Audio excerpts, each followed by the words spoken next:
এই মুহূর্তে যে খবরের দিকে নজর রাখবো যে অমরপুর ভিডিও অফিসে চাঞ্চল্য, উন্নয়ন বন্ধের অভিযোগে চড়াও পঞ্চায়েত প্রধানরা। টেবিলে ঘুষি দিয়ে ভেঙে ফেলা হয় কাপ প্লেট, হুমকি দেওয়া হয় ভিডিও সঞ্জীব দেবনাথকে। উন্নয়ন বনাম অভিযোগ, দুই পক্ষে টানা পড়ে নিয়ে অমরপুর এখন উত্তপ্ত। সত্যি কি থমকিয়েছে উন্নয়ন, নাকি রয়েছে অন্য কোনো বাস্তবতা? নজর এখন প্রশাসনের পরবর্তী এই পদক্ষেপের দিকে। আমরা বিস্তারিতভাবে শুনে নেব আমাদের টিভি স্ক্রিনে।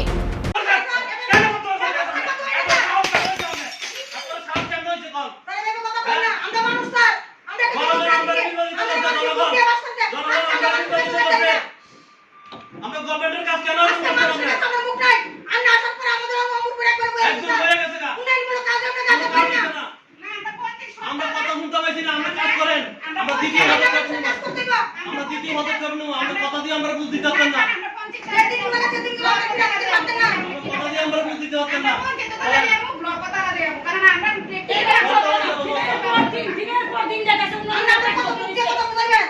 আমার পঞ্চায়েত একটা মহিলা বান্ধব পঞ্চায়েত আমাদের কাজে বলতে আপনি আমার কথা না শুনতে যাবেন না। আমরা কথা দিয়ে হইতো না স্যার, আমরা কাজ দিয়ে কি করবেন? যেদিন লাগে আমরা কাজ করেন, আপনি শুনতেন না। আপনার পঞ্চায়েতে অমরপুর যে আরডি ব্লকে আইছেন সব পঞ্চায়েতের দায়িত্বপ্রাপ্তরা, কি কারণে আইছেন এখানে? আমরা আইছি, আমরা যে আগে বিডিও স্যার আছেন উৎপল দাস, ওনার যাওয়ার পরের থেকে পঞ্চায়েতের উন্নয়ন যে কথাটা অমরপুর একটা উঠছিল শব্দ যে আমরা ত্রিপুরা আমরা এমনকি আমরা রাষ্ট্রপতি পুরস্কারও পাইছি, কিন্তু সেই উন্নয়ন এখন বদ্ধ হয়ে গেছে। আমরা প্রত্যেকটা পঞ্চায়েতের ইনচার্জরা না প্রত্যেক দিন প্রত্যেকটা বিসি জিপি ইনচার্জরা এসে তারা সকাল থেকে ডিউটি লাগায়। আমরা ইনচার্জের থেকে শুনি তারা বুট 4:30 অবধি নাকি কাজ করে। তো আমরা পঞ্চায়েতের যত উন্নয়নমূলক কাজ আছে সব বদ্ধ হয়ে রয়েছে এবং আমরা জনগণের কাছে আমরা প্রতিদিন উত্তর জবাবদারি হইতে লাগতেছে। তার জন্য আজকে আমরা তাদের কাছে উত্তর চাইতে আসছি।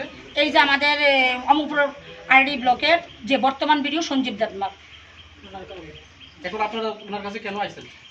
এটা কারণ জানতে চাইছি। কিন্তু প্রত্যেকটা পঞ্চায়েতে কোনো না কোনো এস্টিমেট দেওয়া রাখছে, তাই এখন অব্দি এপ্রুভাল দিতে আসছে না এবং ওরা বিভিন্ন সমস্যা নিয়ে আমরা জনগণের কাছে উত্তর দিতে লাগতেছে। এবং এমন কিছু পঞ্চায়েত আছে 1 মাস ধরে ইনচার্জ যায় না, তাই না ব্লকে না বসাই রাখতেছে, কইতেছে তাই নিয়ে নাকি ইয়ে করে জিপি বিসি ইলেকশনে কাজ করা। তারপর আমরা আরেকটু সুরগুল শুনতেছি তারার যে আমরা সরকারি যে গাড়ি আছে তাদের বউ নাকি এটা দিয়ে এসে অফিসে পাঠায় শান্তিবাজার। এনে যারা জনপ্রতিনিধি একজন বিধায়ক রয়েছেন অমরপুর, কোন বিধায়ক এই বিষয়ে জানে? দেখুন, যেহেতু আমরা থাকচরা পঞ্চায়েত বলে না সম্মান, যেহেতু আমরা জিপি বিসি মিল্লা এখন বর্তমানে 10টা গ্রাম পঞ্চায়েত আছে, ত্রিস্তরীয় পঞ্চায়েত অনুযায়ী আমরা আইসি আজকে। তো আমরা প্রথমত শুরুয়াতটা আমরা যে ব্লকের চেয়ারপারসন সুচিতা দাস মহোদয় উনার নজরে দিছি। উনার তরফ থেকে উনি অনেকটা চেষ্টা করছে। তো ওনার চেষ্টা করার পরও যেহেতু কোনো রেজাল্ট পাইতেছে না, তার জন্য আজকে আমরা সবাই আইসি। তো ত্রিস্তরীয় পঞ্চায়েত অনুযায়ী আমরা নেক্সট লেভেলে পর্যন্ত যাব। আপনার নাম? আমার নাম লতা দে, থাকচরা গ্রাম পঞ্চায়েতের প্রধান। এরকম আর প্রধান অন্য পঞ্চায়েতের আইছে? হ্যাঁ। কোন কোন পঞ্চায়েতের প্রধানরা আইছে? এখানে যে 10টা পঞ্চায়েত আছে 10টা পঞ্চায়েতের প্রধানই আইছে। আমি এসে শুনেছি লাস্ট 1-1.5 বছর ধরে অনেক কিছু টাকা ওরা পাও না, ইভেন 2022-এও অনেক টাকা পাও না। কিন্তু আমি যখন গেছিলাম তখন আমি কথা দিয়ে এসেছি যে আপনারা যে আমাদের ছোট ছোট প্রোগ্রামগুলো হয় ওগুলোতে সাহায্য করুন। আমি নিজে ওইখানে বসে একদিন খেয়ে এসেছিলাম ওদের ক্যান্টিনে এবং বলে এসেছিলাম যে আমার সময় যত কাজ হবে এটা নিয়ে আপনারা নিশ্চিত থাকুন, সেটা আমি সঙ্গে সঙ্গে ক্লিয়ার করার চেষ্টা করবো। আপনারা, কারণ ওরা বলছিল ওরা মহিলা মানুষ যেখানে যায় মানুষ টাকা পেলেন ওদেরকে টাকা দেয়, দিস ইজ নট গুড।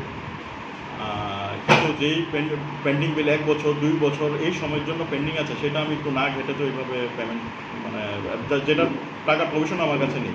কতদিন পেন্ডিং আছে স্যার? 1 বছর 1.5 বছর আগের ভিডিও সাহেবের আমার পেমেন্ট আছে।